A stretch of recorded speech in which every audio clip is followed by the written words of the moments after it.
Big boss big boss హౌస్లో మరో weekend రానే వచ్చేసింది. వీకెండే అనగానే హౌస్మట్లో ఉన్న ఓసారి అంత ఇంత కాదు, ఈ వీక్లో ఎవరు హెల్మెట్ అయి వెళ్ళిపోతారని చాలామంది ఆతృతగా చూస్తూ ఉంటారు. అయితే స్టేజ్ మీదకి వచ్చిన నాగార్జున గారు ఇక హౌస్మేట్ అందరితో మాట్లాడడం అయితే జరిగింది. ఇక పల్లవి ప్రశాంత్ విషయం వచ్చేసరికి ఏరో చెంచా అని అడగడంతో పల్లవి ప్రశాంత్ అన్న మాటకి హౌస్మేట్ అందరూ నవ్వుకోవడం అయితే జరిగింది. అర్జున్ నీకు ఎట్టిన పేరు బాగుంది అని అంటే అది ఆట వరకే సార్ అని ఇక పల్లవి ప్రశాంత్ చెప్పడం అయితే జరగడం జరిగింది.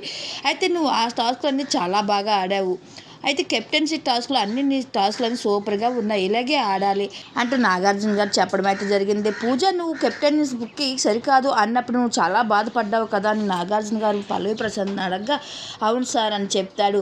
అయితే నువ్వు కెప్టెన్గా చేసి నువ్వు చేసే పని నువ్వు ఆడే ఆట చాలా బాగుంది, హౌస్మేట్ని కూడా కాకుండా ఆడియన్స్ కూడా బాగా ఆకట్టుకున్నావు, ఇలాగే ముందుకు వెళ్ళాలి అంటూ పొగడతలతో నాగార్జున గారు పల్లవి ప్రశాంత్లు ముంచుకుంటూ వచ్చారు. అయితే ఈ విషయంపై మీకున్న అభిప్రాయాన్ని కూడా కామెంట్ సెక్షన్లో తెలియజేయండి.